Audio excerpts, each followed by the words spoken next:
Here are the rules for the debate. Each candidate will have 1 minute to answer the question. Each candidate will have the opportunity to offer a 30-second rebuttal to another candidate's answer. Each candidate may only offer one rebuttal per question. Each candidate will have the opportunity to offer a 15-second clarification to another candidate's rebuttal. Each candidate may only offer one clarification per rebuttal. At the front of the audience, a member of ASUCI will provide hand signals to indicate how much time a candidate has left. A 1 will indicate 1 minute, a C will indicate 30 seconds, and a 10-second countdown will be provided. All candidates have reviewed and agreed to the rules prior to this debate. We will now begin with 1 minute, 30-second opening statements from each candidate, starting with Summer. Hi, if you don't already know me, I'm Summer. I'm a second-year bio major at UCI, and I've been in ASUCI for the past 2 years that I've been here, both in the OP office, the Office of the President, and Academic Affairs office as well. Growing up, I didn't really know anything about college. I didn't know anything about how it worked, and honestly, like my parents didn't even know about financial aid when I was talking to them about it, and it really sucked. And I want to run for this position because I believe that that knowledge and resources should be something that everyone should have access to, regardless of where you come from or what connections that you have in real life. My plans as AAVP are to increase access to academic resources, improve the quality of education at UCI, and increase the amount of spaces that we have to study and for students to be able to work on projects or work together and collaborate as teams in their classes. I've worked in the Office of the President as Campus Climate Commissioner, where I've heard complaints from all parts of campus, from all different schools, from all different majors. I've heard it all. I've heard business majors complaining about the lack of courses here at UCI, how small their classes are. I've heard students talk about how bad their professors and TAs are, and I just want to be here to help them. Thank you. Thank you for your opening statement. We will now have a 1 minute, 30-second opening statement from Christopher. All right. Hi, everyone. My name is Christopher Tan, and I'm running for the office of the Academic Affairs Vice President. I've been in ASUCI for 3 years now. I'm a third-year biomedical engineering pre-med major. In my first year, I joined both the Office of the Academic Affairs Vice President and External Vice President as an intern. I was in the Academic AAVP Commission and also the UCSA Commission. Later on, in my sophomore and junior year, I've been the Academic AAVP Director, where I have been working directly with the previous 2 AVPs now. I'm working on policies for the university-wide level and also on the micro level, where we have student complaints reach out to us and we help resolve those as well. I am running to be Academic Affairs Vice President because I personally am just really passionate about student advocacy. Ever since high school, I've been on Student Senate, Site Council, Link Leaders, LCAP, California Association Board of Education, the California State Advisory Board on Legislation and Education, and also in high school I authored a proposal on equitable education on the state level that was proposed to the California State Board. And so in my time at UCI, I've continued my work. I have worked on policies that have contributed to the flexibility that we see in our courses. For example, exam drops, allowing students to be human, allowing students to have the space to still have a really successful education and have life events come up is really important to me. I also worked on issues of generative AI, integrity, and also equitable access to education. And lastly, I want to make sure that we maintain educational quality at UCI. So, thank you. Thank you for your opening statements. Candidates, I just ask that you speak a little closer to the mics for your response. We're starting off our questions for tonight. Your first question is, in general terms, what is your understanding of the role of Academic Affairs Vice President? Christopher, you may start by answering this question. So the role of the Academic Affairs Vice President is to serve as the liaison between the Academic Senate. If you don't know what the Academic Senate is, no worries, most people don't. But it is a board of faculty meetings that meet and basically run a lot of the different things that we have at UCI, from courses, approving syllabi, establishing graduation requirements, and also a myriad of policies that just affect how units are transferred and other different things at UCI.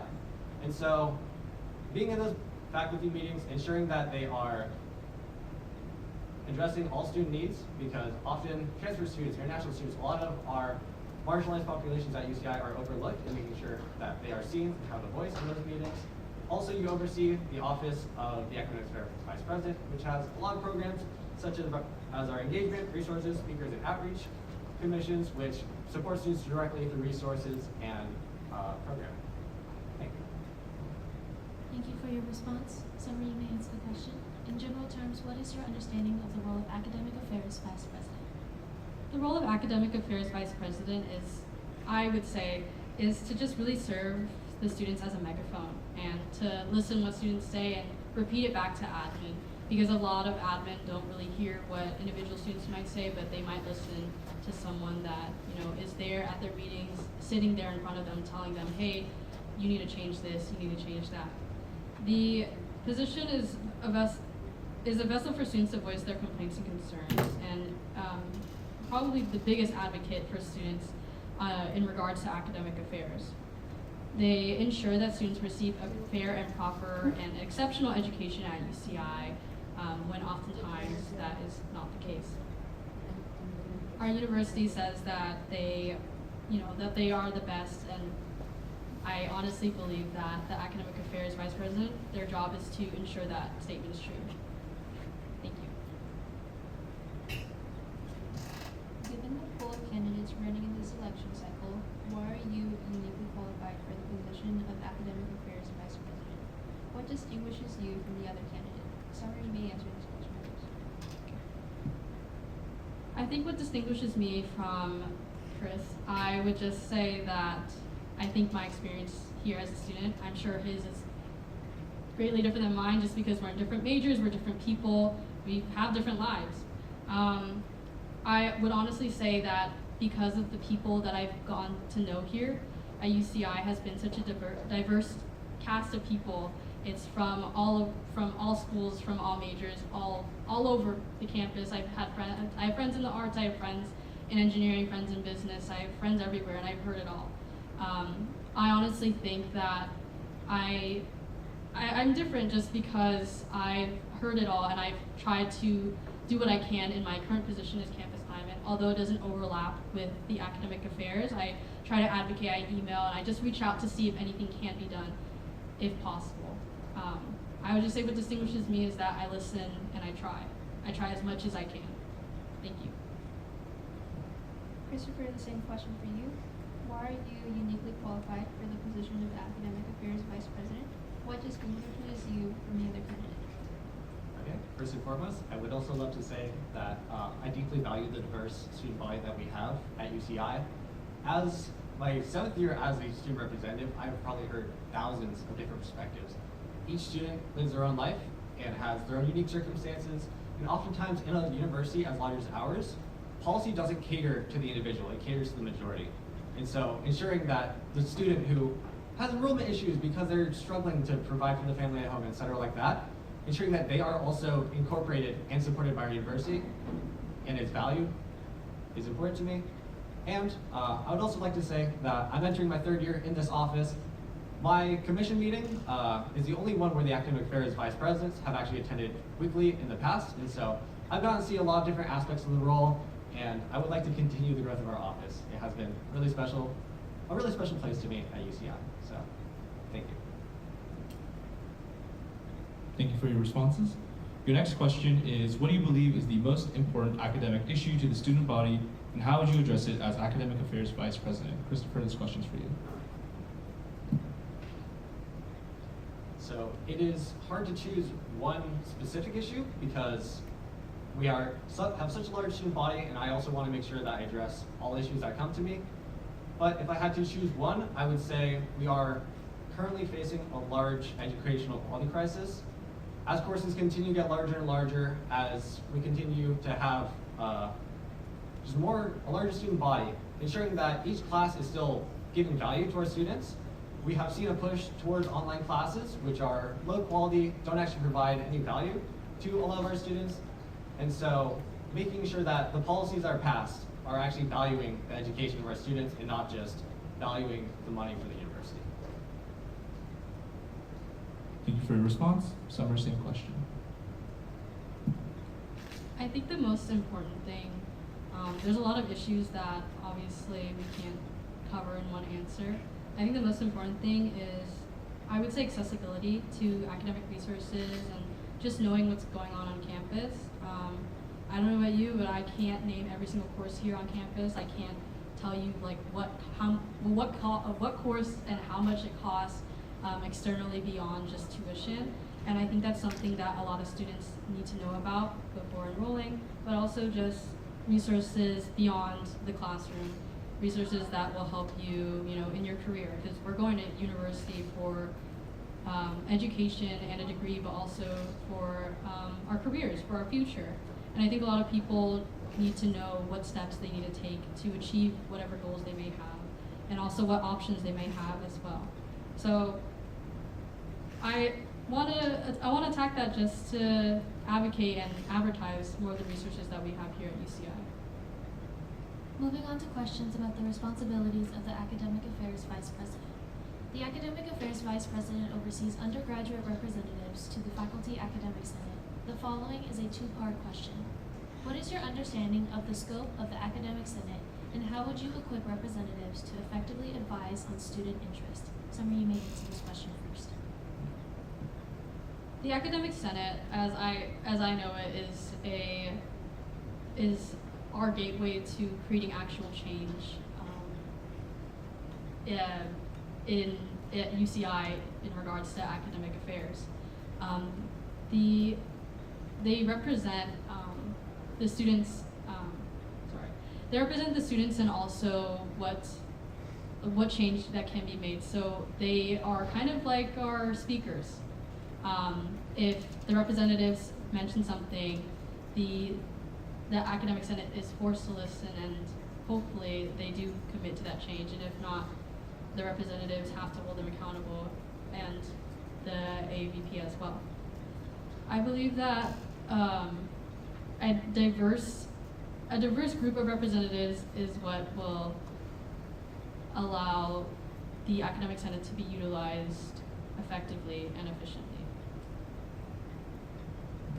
Christopher, you may answer this question as well. What is your understanding of the scope of the Academic Senate, and how would you equip representatives to effectively advise on student interests? Okay. So, since I've been working in the Academic Advocacy Commission for 3 years, this is actually very much within my jurisdiction. I currently oversee all the student representatives on the Academic Senate. It's comprised of 15 plus different faculty committees such as the Council on Educational Policy, the Council on Resources, Libraries, and Computers, and many other different committees. And so within these meetings, we serve as student representatives. We ensure that every single policy, every single course that goes through and is approved, we are also improving as well as students. Oftentimes, we come into conflict with faculty regarding, we want to include this policy to help faculty workload, but it would mean it detriments some students. And so within a faculty meeting, if we're not there, they would just pass it. But because we have our representatives there, it is essential and very much needed that we have the student voice. In the past, when I came to the committee, we had a horrible retention rate of 20%, but since I've been here, I've retained 100% of my representatives, minus 2 who graduated, but we made a large impact. Okay, thank you for your responses. In your opinion, what is the most important academic senate counsel to students, and what would you advocate for on that committee? Christopher, you may answer this first. Okay. I actually just came from the Council on Equity and Inclusion this Monday, and we are in a time of crisis. So UCI as a whole is facing large budget cuts across the board, and this is going to greatly detriment our support centers that currently are supporting the livelihoods of a lot of our students. In particular, I heard a report from the Dream Center. They are getting 70% of their funding cut next year. And that means loss of essential grants, 9 of them, for emergency funds, for just a lot of different things that our undocumented students, especially in our time of need, cannot afford to lose. They're also losing the paralegal salary. They're also losing the legal assistance and fees that we have been paying for in the past. And so it is now the time to advocate and protect those resources that we have on campus. Additionally, this applies to across campus, the Basic Needs Center, all of our different identity centers, making sure that the student voice is heard and that these resources cannot be allowed to be taken down. Thank you. Summer, the same question for you. In your opinion, what is the most important academic senate counsel to students, and what would you advocate for on that committee? I would honestly have to agree with Chris on this one. The Council of Equity and Inclusion is a council that is so crucial, especially now with all of the news that's been flying around about the student visas. It's necessary now than ever to advocate for equity in education and ensure that everybody has access to the same resources, and if they are struggling, that the university accommodates for that and allows students to continue to learn without having to worry about whatever external issues that they may be, or external obstacles that they may be going through, just because I believe that education is something that every student, regardless of demographic or where you come from, it's a right. I don't think it should be a privilege at all. Yeah, thank you. Thank you for your responses. Your next question is, the Academic Affairs Vice President serves on the E-Tech Advisory Board. What is your understanding of the E-Tech fee, and what would you advocate for on this board? Summer, you may answer first. As I understand the E-Tech fee, as of right now, it covers the cost for a lot of the resources that we use, like Canvas, as well as many others. But I would honestly advocate for the E-Tech fee to be kept at the same value that it is right now. Hopefully to have it decrease, but I do know that if fees decrease in one place, they're going to increase in another. And honestly, best case scenario, as things are right now, is to keep fees at the same level that they are and not let them increase. Thank you for your response. Christopher, same question. Repeat the question? Of course. So your question is, the Academic Affairs Vice President serves on the E-Tech Advisory Board. What is your understanding of the E-Tech fee, and what would you advocate for on this board?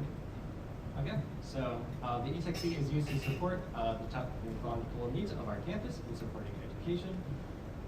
As not the Academic Affairs Vice President right now, I don't have all the data on necessarily this fee, the components of it, how many students it impacts, the level of impact that it makes, and so I would need to research it, look into it, make sure that the fee that they are imposing is actually serving our students, and if needed, I would increase the fee if it would help our students more than it costs. If they are currently being inefficient with the fee and we are not seeing the support and benefits from it, then I would advocate for its removal. But I make sure either way to do my due diligence, do the research, and see what the student body actually wants. Thank you for your responses. Your next question is, the executive officers of ASUCI have broad authority to propose new positions and redefine existing ones to best fulfill the needs of the undergraduate student body. What new positions, if any, would you propose? What positions, if any, would you redefine? Christopher, you may answer this question first.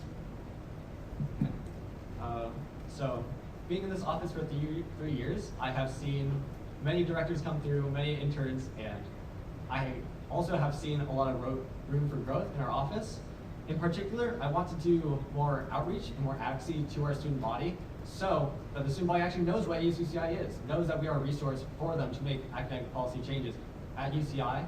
And so that would include improving our outreach commission, incorporating grassroots advocacy, more town halls, more office hours, because we currently hold office hours, if you don't know, already every week. All of our paid staff do. But right now, no normal student goes in, it's only ASUCI.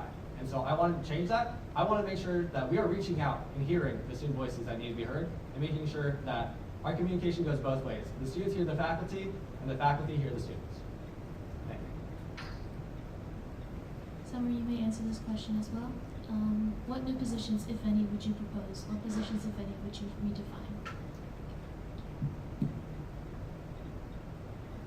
I would have to agree with Chris, but on a different approach on academic outreach. I strongly believe that students will not go up to ASUCI and not make the effort because I don't want to be rude, but students are inherently lazy. I think, honestly, to increase outreach would be to reach out to them ourselves and go to these club meetings, email these people individually. Obviously, not everyone reads their email, but reach out on places that they're going to pay attention and look, maybe like in a Canvas notification, or I don't know, at club meetings, or maybe large school events, and just say, hey, you know, we're here if you need us, here's something, you can come talk to me, I'll be on Ring Road, stuff like that. I don't think office hours will necessarily help just because, I don't know about you, but I'm honestly nervous to, you know, walk into a building that I've never walked into before. So I would. Your time is that's my- up. Thank you for your responses. Moving on to questions about subject areas traditionally under the Academic Affairs Vice President's portfolio. Returning to the topic of the Academic Senate, if elected as Academic Affairs Vice President, which councils will you specifically serve on, and what would you advocate for on them? Summer, you may answer this question first.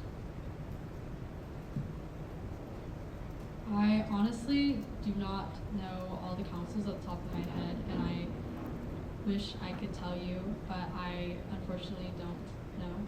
I would try to serve on as many of them as possible, just because I believe that casting a wide net is important, and being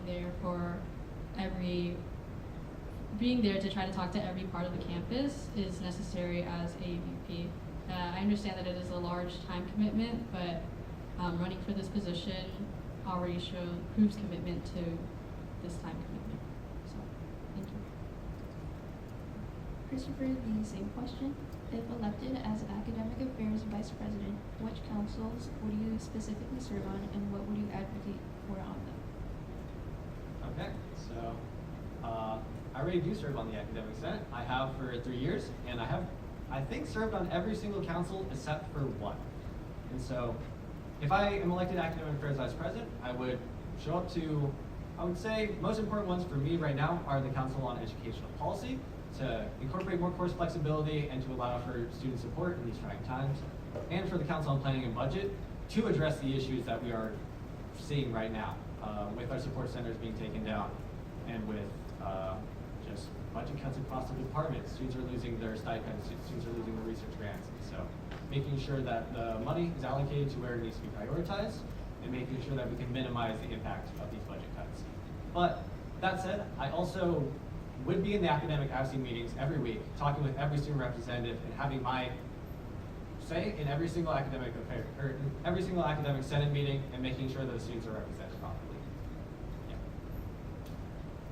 Thank you for your responses. Your next question is: the Council on Educational Policy makes recommendations to administrators on curricula, programs, and other educational matters. How would you ensure student feedback on curricula and classes are brought before the council? Christopher, we'll begin with you. Of course. So this is an effort that I've been working on in my 3 years.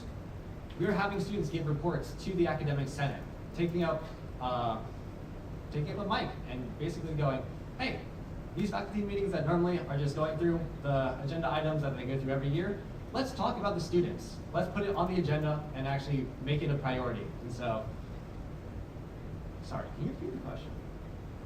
Of course. Timekeeper, can I have a time check? 26 seconds. You have 26 seconds remaining for your response. Your question is: the Council on Educational Policy makes recommendations to administrators on curricula, programs, and other educational matters. How would you ensure student feedback on curricula and classes are brought before the council? Thanks. Okay, just want to make sure I address the entire question. So, I would incorporate all the student feedback that I hear, both as the Academic Affairs Vice President. Students reach out to the academic office. I also would do outreach through boothing, we have an advocacy box that we send out through our weekly newsletter. We also will reach out to the entire campus with campus-wide emails to ensure that we are hearing the student voices, where a lot of students are going through struggles, but they're going through them silently. They aren't going to the administration because they're scared or they don't even trust that the voice will be heard. I will be there to make sure that every faculty knows and actually takes the student voice into account. Thank you for your response. Summer, same question. Could you repeat the question? Of course. So your question is: the Council on Educational Policy makes recommendations to administrators on curricula, programs, and other educational matters. How would you ensure student feedback on curricula and classes are brought before the council? I would ensure that students' voices would be heard by, as I stated previously, by utilizing the outreach commission of AAVP to reach out to individual organizations and talk to them first and foremost, because I truly believe that is how we will get the most input from anyone. And it could be any small complaint or anything like that. I would bring it up and I would write a report to the academic senate and go up to them and say, here's a list of issues that students have, you know, what can we do about them? And I would talk out each point with them and ensure that each point gets thoroughly discussed, because there's a lot here on this campus that needs to be resolved. And I think that a lot of students are just too scared that they don't know how to report it. And I would just reach out through boothing or just talk to people, or just in conversation in class. Labs. Thank you. The Board on Undergraduate Scholarships, Honors, and Financial Aid makes recommendations to administrators on scholarships, honors, and financial aid. What are some initiatives that you would advocate for on this board? Summer, you may answer this question first. I would advocate for an increase in scholarships and financial aid if possible. I'm sure all of you know that in this past year, or really in the past 2 years, we've had issues with financial aid being inaccurate and students having their grants taken away or their scholarships taken away or their loans taken away. I would emphasize a certain accountability or attempt for a certain accountability system for, you know, this money that's been given to students to be enabled to have that be taken away from students, because every student shouldn't have to, you know, walk into class being like, oh, like I'm fine, and then they leave class realizing that, you know, they've been dropped from all their classes. Thank you. Thank you for your response. Christopher, you may answer this question as well. The Board on Undergraduate Scholarships, Honors, and Financial Aid makes recommendations to administrators on scholarships, honors, and financial aid. What are some initiatives that you would advocate for on this board? So I have served on Bush before, and while I would advocate for always more scholarships, more funding to go to students, often it's a reality that budget is what it is, and we need to work with what we can. And so, with that knowledge in mind and working with the faculty collaboratively, not just telling them, oh, make money out of nowhere. So, with that in mind, I would work on transparency, accountability, and also education for the scholarships and grants that we do have. And so, everyone knows financial aid this year has been a mess. We did a full investigation into what happened, and it was both a federal issue and an issue on our university. I do want to make sure that we hold UCI accountable and make sure this never happens again. Students should not be delayed financial aid when it's essential for living. Students should not have to wonder, oh, am I actually getting the financial aid that I said I was going to get? Because there has been mistakes that we've seen, and that is unacceptable. So ensuring that they're held accountable, ensuring that students know about these issues as soon as possible so they can react properly, Your time is elapsed. and students know how to Thank navigate you the for process. your responses. Thank you. Many students have reported ongoing concerns with academic advising at the university. How would you propose improving the quality and accessibility of such programs? Christopher, you may answer first. Thank you. So this goes into, again, with our budget, we need to prioritize where we can. Every advising office right now is understaffed and severely impacted by the budget cuts that are coming. And so ensuring that we have clear policies that are reachable by our students. Right now, if you go on every single engineering advising website, you can find at least 1 or 2 pieces of outdated information that is misadvising students.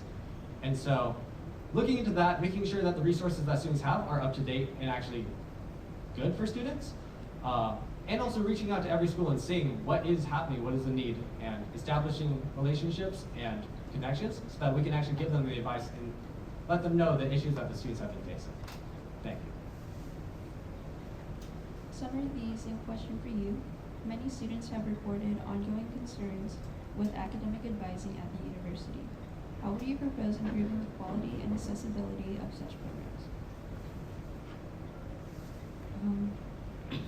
I would suggest students, or I would create a master doc, I would say, of what students can do or what they need to go to academic advisors for, or if they're just looking for basic academic advice, have like a book that details all of that information, working with both the Academic Resources Commission as well as each of the school councils, and talk to each of them individually and ask, oh, like, what do you see? What is the issue that you are facing in academic counseling, and trying to fix that.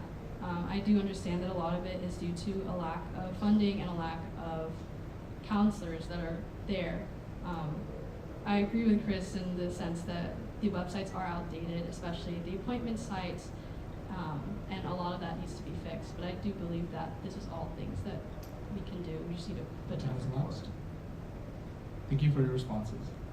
Your next question is, the university has debated the merits of hybrid learning for the past few years. What is your position on hybrid learning? And based on your position, what efforts would you make as Academic Affairs Vice President regarding it? Someone you may begin. I think hybrid learning is something that we should work more towards, especially to make education more accessible. There's a lot of classes that I've gone to at UCI where attendance is mandatory, but I couldn't go because I was sick or I was somewhere else or traveling or something, and it makes it so that students can live their lives but also learn as much as they can. I think hybrid learning is honestly the best solution to making education as accessible as possible, just because it allows online options and in-person options. If you don't like the online option, you can go in person. If you don't want to go in person, you can go online. It works both ways, and that's why professors have office hours, is for students to ask them questions after class, outside of class. Sorry, could you repeat the rest of the question? Of course. Timekeeper, can we get a time check? 9 seconds, yeah. 9 seconds remaining in your response. The question is, the university has debated the merits of hybrid learning for the past few years. What is your position on hybrid learning? And based on your position, what efforts would you make as Academic Affairs Vice President regarding it? I would advocate for professors to push towards hybrid learning and convince them that this is really how students can get a quality education. Thank you for your response. Christopher, same question. Thank you. Hybrid learning is a complicated and difficult issue. As a student representative, I can't say I have exactly one stance, one story that I can tell you. I can say there are many pros to hybrid learning: increased flexibility, increased access for a lot of people. People who are commuters, they don't have to come to school anymore, and people who have commitments outside can do those as well. However, there also are a lot of dangers to hybrid learning. As we can tell, the university is growing, and so larger class sizes threaten educational quality. As professors are allowed to let in more and more students into their classes, they are switching to Canvas-graded quizzes instead of giving feedback to their students and actually encouraging growth and learning. And so, while hybrid learning is likely to come in the future, since it is able to accommodate more students and it is a technology that a lot of universities are adopting, we need to navigate the space properly and with data-driven metrics to ensure that if we implement it in a way that doesn't harm our students. Thank you. Thank you for your responses. Your next question is, these past 2 years, the Academic Affairs Vice President has advised university administrators on AI policies. What is your position on the emergence of AI in the classroom, and what do you believe is the appropriate balance between it and academic and artistic integrity? Christopher, you may answer this question first. So, as Academic Advocacy Director, I've actually been working on a campus-wide survey on generative AI and the student position on it. I can again say this is a very complicated issue. On one hand, we do want students to be educated in the most advanced tools of the market, ensure that, like for example, our ACS majors, it's very valuable to use ChatGPT to code 10 times faster and be able to do that once you get a real job. But on the other hand, within our writing courses, we have seen over-reliance on AI leading to the harm of education of students, and thus later on they're struggling. And so finding that balance and ensuring that professors and also administration are educated on what are the proper ways to go about managing AI. One issue that we've seen a lot is regarding generative AI is integrity. A lot of students are being prosecuted for using generative AI, but as of current, professors are not sure how to investigate it properly. They use online things that check for AI, but they aren't accurate, and a lot of teachers aren't necessarily educated on that. So ensuring that we have fair and equitable policies surrounding it is very important. Your time has elapsed. Thank you for your response. Some of you may answer this question as well. What is your positions on the emergence of AI in the classroom, and what do you believe is the appropriate balance between it and academic and artistic integrity? I think AI is a complicated topic. It's partially used as a learning tool, and it helps a lot of students grasp the concepts that sometimes a professor's explanation is not adequate. I think also it is used often for cheating and to, you know, get assignments done quicker, to like finish, to do tests, and I think that is also, it's kind of like a double-edged sword, I would say. My position on AI, I think that it really relies on the professors to make it clear on what their stance is and what they deem as appropriate. I've had classes where they encourage the use of AI. They say, you know what, have AI write your entire essay. As long as you cite it, I don't care. I've had professors say, don't use AI. If you get caught using ChatGPT in my class, it's over, you get an F. So it really is up to professors to make it clear, because it can be used as an aid, but it can also be used to harm education. Thank you for your responses. The university and ASUCI offer a number of academic resources to support a student's intellectual and holistic growth. The following is a two-part question. Regarding the Learning and Academic Resource Center, what improvements, if any, do you believe could be made to increase its accessibility and benefit to the student body? Summer, you may answer this question first. I think a lot of students are scared by LARC because they have a fee. Honestly, to increase accessibility would be to decrease that fee, but I know that decreasing that fee would decrease the amount of tutors that are there. I think what could be done is creating guides for students that they can use. Sorry, could you repeat the question again? Regarding the Learning and Academic Resource Center, what improvements, if any, do you believe could be made to increase its accessibility and benefit to the student body? I think that LARC should be something that is free for students. I understand that we have peer tutors, but if you want to make things accessible, you have to make them free. Because no student is going to pay for someone to teach them something when they can just ask someone else or look it up or use the internet. And I really strongly believe that we have to, in order to have as many students be able to have access to it, to have it be free. Christopher, the same question. Regarding the Learning and Academic Resource Center, what improvements, if any, do you believe could be made to increase its accessibility and benefit to the student body? Okay, so I'm not informed on the fee structure or budget of LARC, so I don't want to make any comments on decreasing or increasing the fee. But I will say regarding accessibility, we as a campus, in a lot of our different departments, even though we are legally required, struggle with ADA compliance. And so any students with disabilities often are neglected. Even our Disability Student Center, I received a report, so I need to look into this, but it's not accessible to the blind, which is insane to me because it's our disability center. And so looking at this program, talking to them, ensuring that everything that they do helps all students, students of different learning needs, of different sight capabilities or sound, and making sure it's accessible in that way. Regarding improvements, I have heard many things about LARC, both good and bad, and so taking that student feedback and making sure that the LARC administration actually hears it and is able to work with it. And so I think that would be my role as the Academic Affairs Vice President. Thank you for your responses. Your next question is, what new engagement opportunities from ASUCI would you create for students to make the most of their academic experience? What would you change from existing opportunities as well? Christopher, you may begin this question. Okay. So this goes into what we do as an office. We have the commission, academic engagement, and also resources, and also speakers. Technically, I guess everything in our office. And so working on making sure that these programs are constantly improving, growing, fighting for more budget within ASUCI, and ensuring that we can reach more students, run them with higher quality. And yeah, with academic engagement, I have a lot of plans, as I've mentioned in my campaign statements, but I want to make sure that we can reach more professionals, more people, so that every single major, every single person at UCI can benefit from AAVP. And same with our speakers, same with our resources. I want to make sure that we have a diverse range of speakers so that everyone can feel seen. And also for resources, I want to make sure that resources are helpful for every student at UCI. opportunity for a response. Summer, same question. Of course. So your question is, what new engagement opportunities from ASUCI would you create for students to make the most of their academic experience? How would you change existing opportunities as well?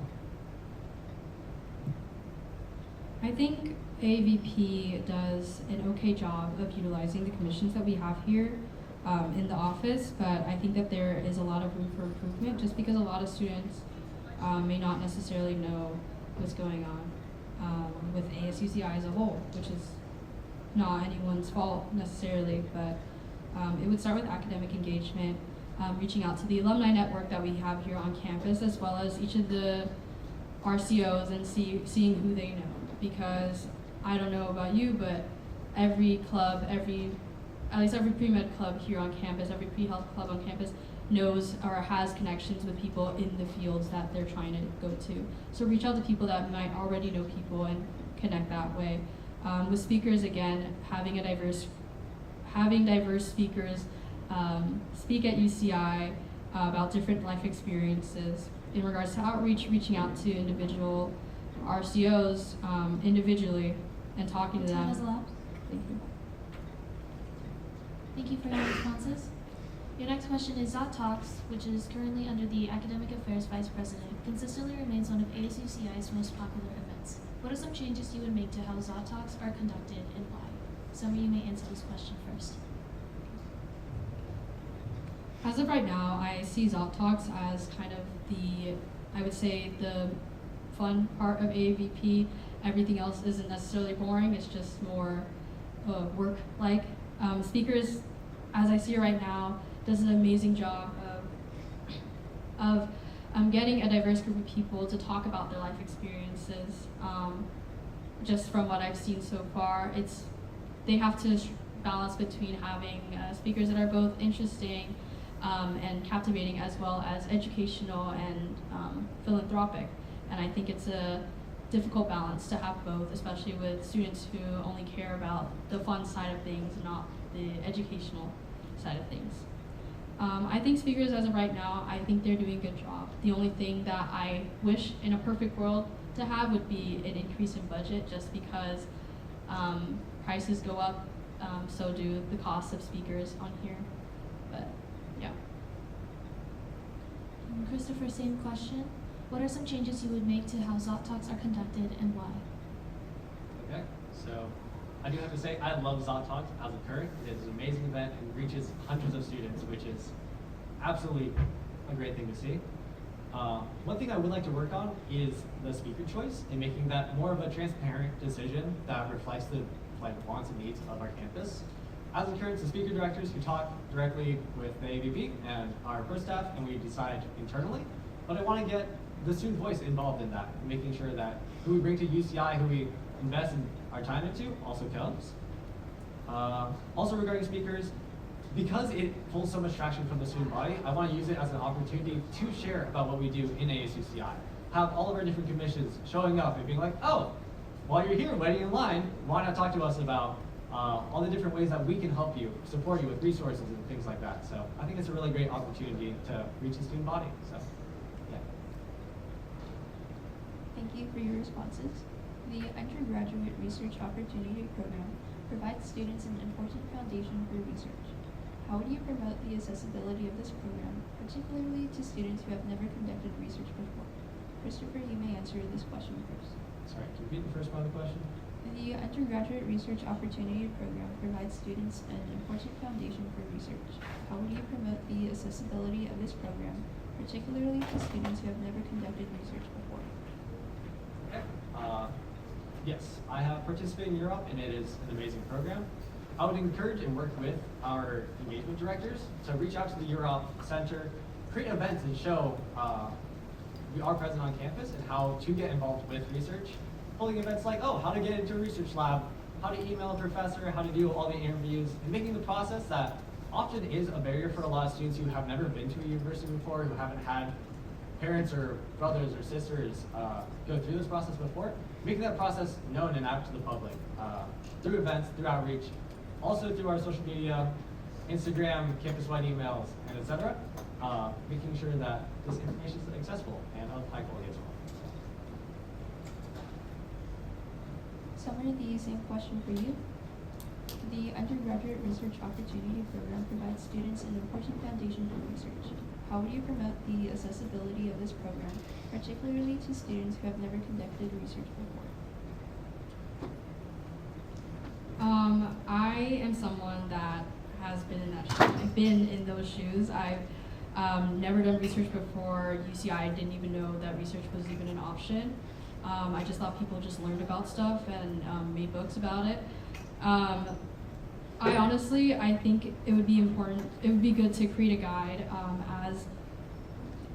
as the AAVP office to have a guide and have templates on possible emails or how to cold email a professor, how to understand what this research paper is saying, tips and tricks like that, because I had to ask around with literal strangers. I would go up to people in clubs and be like, oh, are you in research? Or people in classes and ask them, oh, like, what did you do to get there? And I honestly think that whole process is exhausting and a little awkward too, just because you're talking to strangers that you don't really know. I would just have templates, have guides, and have a master book of what to do if you want to get into research. All right, thank you for your responses, candidates. We are now reaching the end of the ASUCI Academic Affairs Vice Presidential Debate. So with that, we will have 1 minute, 30-second closing statements from each candidate, starting with Summer.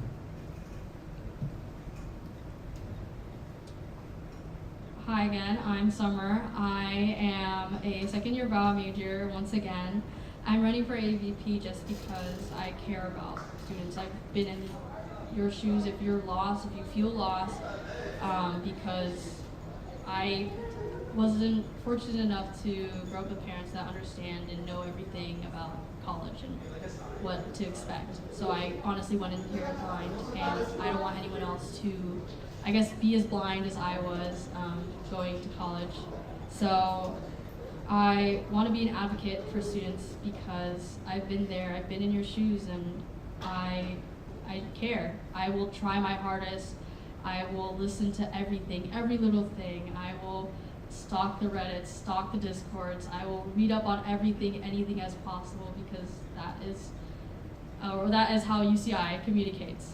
I'm running with a slate called Ant Leaders, and if you're interested, you can look us up on Instagram, Ant Leaders, at @antleaders_, or you can look at my Instagram or learn more about me either on the elections website or on my Instagram, Summer for AAVP.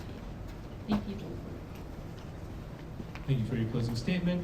We will now have a 1 minute, 30-second closing statement from Christopher. Yeah. I kindly ask for your vote for Academic Affairs Vice President because this office has been my home for the past 3 years, and I have loved it to death. I've spent many countless nights working on policies to help support you. I even read a whole 200-page academic senate manual from end to end to make sure that we were holding our faculty accountable and that we are doing the best that we can for you students as well.